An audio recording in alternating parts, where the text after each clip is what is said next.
today's video, we're going to be talking about 5 things that I hate about my S2000 and whether or not it's a good daily driver. I've had the car for a little over a year and a half now, and in that time I've had plenty of opportunity to get to know the car, all of its great points and all of its weak points. So we're going to be covering that in today's video and letting you guys know whether or not the S2000 is a good daily driver and a practical car overall. The first detriment really that you'll deal with an S2000 is storage space. And it's a very small car, so that shouldn't come as a surprise to anybody. However, there are some pretty annoying features about the car. For example, there's no glove box here. There's absolutely nothing, and so your only storage in the S2000 is actually here. This little glove box right here. There is also this opening on top, but you're not going to be fitting too much in there.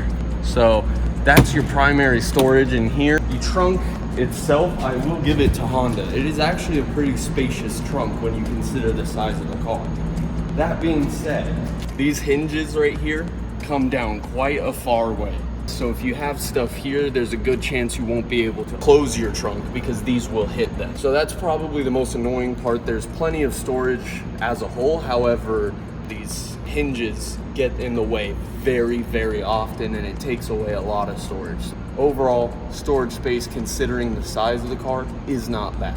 It's just annoying stuff like this that gets in the way. There is so little storage that you don't even have cup holders in the car. You do have this little cubby right here, which is pretty nice. Can't have cups there because, well, shifting wouldn't exactly be the best now, would it? Every now and then I have driven with a cup in here. However, you gotta like have your arm all the way out here when you're shifting or tucked all the way in here. And it's just awkward. There's definitely no way to put actual cup holders here because you'd be elbowing it the entire time. Actually, not even elbowing it. Your entire forearm would be in it. The second thing that I dislike about the S2000 is the overall visibility. So I'm going to try to give you a perspective that's equivalent to mine. When I look in the rearview mirror, that's about all I see. I can't really even use the rearview mirror unless the person behind me is like right up on my ass. Other than that, I'm pretty much staring at this window blade right here and partially the trunk. So visibility when you're at my height is not the best out of this thing. It's not terrible out this back window, but it's not ideal either.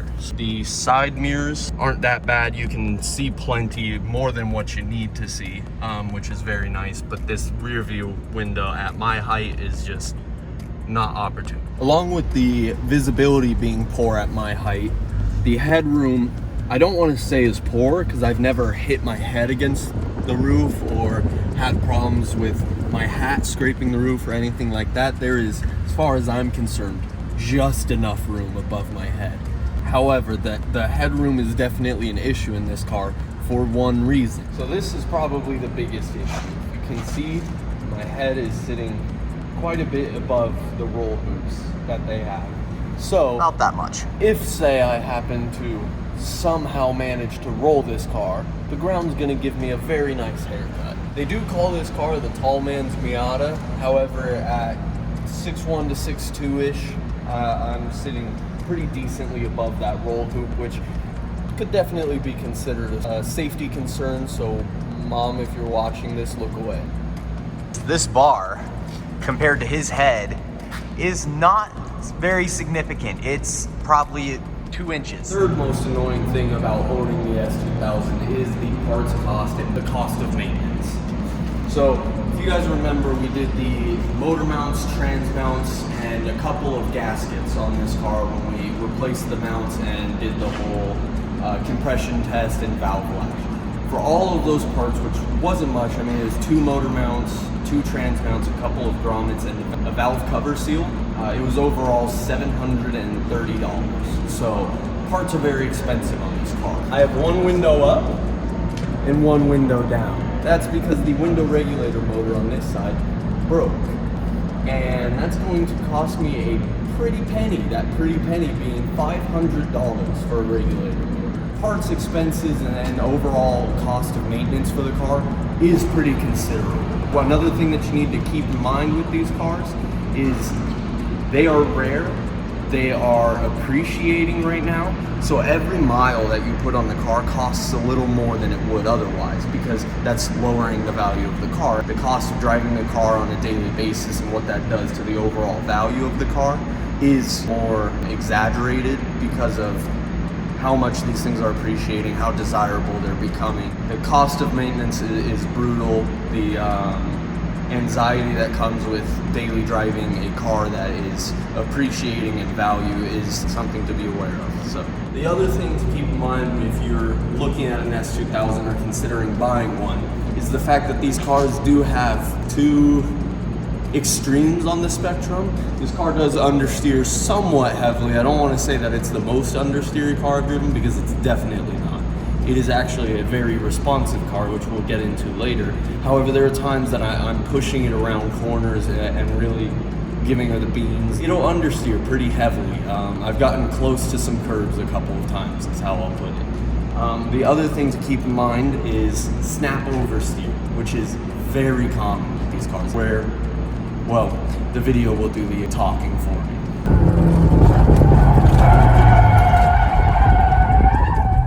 There we go. So snap oversteer is a very realistic and common problem to have with these cars, and something that you need to keep in mind. When these things do get that snap oversteer, you'll be turning, you'll feel the tires are starting to let go, and then you're on ice. And next thing you know, you're full lock the other way, and there's still nothing you can do about it. So snap oversteer and understeer are two big problems with this car. That being said, I can't really complain about much with this thing. I love the overall driving feel of it. And we had a lot of trouble coming up with 5 things that we disliked about this car. Oh yeah, there are those problems still that you got to be aware of, and nothing that, you know, learning how to drive or just more seat time won't help correct. As we were saying, we were really struggling coming up with 5 points that we dislike about this car. And one of these, it's completely up to preference, but it is the clutch engagement point. So right there is all the way in, clutch depressed fully. Right there is about where it starts engaging, and it's just a really high insertion when you consider the overall throw. Right there to start engaging. I wouldn't mind it being moved back just a little bit, but even then I'm sure there's a way for me to adjust that. I just haven't had the time or wherewithal to do so. Entirely up to preference and your driving style. However, for me personally, the clutch engagement point is just a little high in that throw. So on to things that I love about the S2000 now. And the first one should be fairly obvious, because it's what S2000s are known for.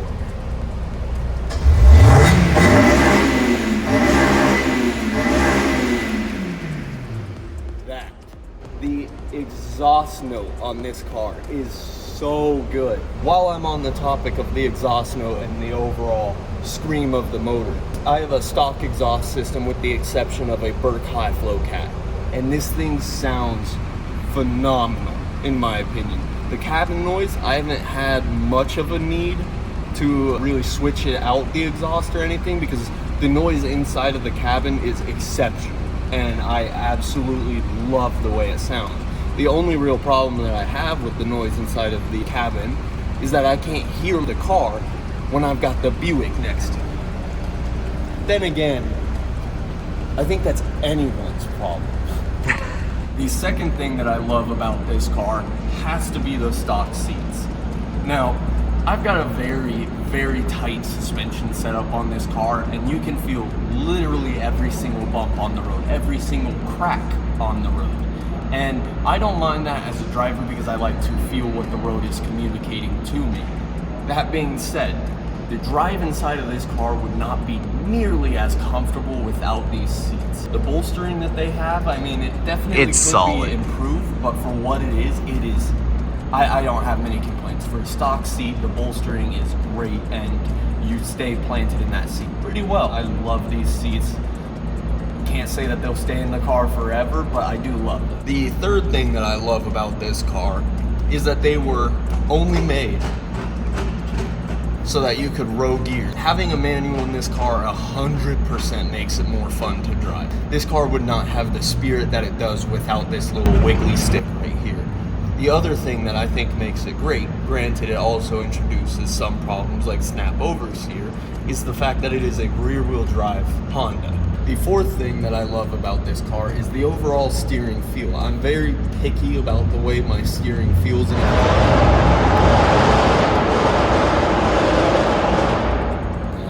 The steering is by far one of my favorite parts. I've driven cars that feel like you're driving a video game because you get no feedback through the steering wheel. I've also driven cars that have a ton of dead zone in them and a ton of play. Like the Buick. Yes, like the Buick. And it's just not my preference. I like super responsive steering. I mean, I barely turn this thing and the car dives for me. I love the steering feel. I love the short wheelbase and how that reacts to the steering feel. Is, in my opinion, one of the best parts about the S2000 as a whole. The fifth thing that I love about the S2000 is, in my opinion, one of the absolute best design touches on the car, and that is the dash. The way the dash looks is absolutely incredible to me. Fully digital dash in 2004 was nuts, but as well as the fact that the instrument cluster on both sides is angled at the driver so that it feels like you're almost in a cockpit. The push button start, also one of my favorite features about this car. Well, having all of the controls literally right at your fingertips. Every single control on this car is a finger away from being controlled. When you're holding the wheel, you can adjust all this from just one hand while your hand is still on the wheel. So that was 5 things that I love and 5 things that I hate about my S2000. Question is it a good daily driver? Are these cars daily? And you guys can leave your opinions in the comments below based off of the information that I gave you. However, in my opinion, personally, if you're aware of the sacrifices that you'll be making, yes, it is a perfectly daily car. Having a car that is as fun to drive as it is and as exciting as it is, as a daily driver, is really nice. My opinion, personally, it's not the most comfortable daily driver, but it is definitely the most exciting that I can think of, and it is, I'm more than honored to even say that I own this car, let alone daily. There just are some sacrifices that you'll have to make compared to truck, SUV, or even a sedan. With that was another episode of Head Ass Garage. We thank you guys for watching. If you guys don't mind, leave a comment down below, hit that like button, hit that subscribe button. We'll see y'all in the next one.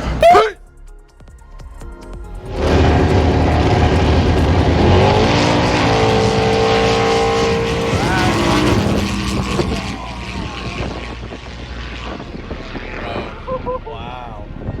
By a good 8-8?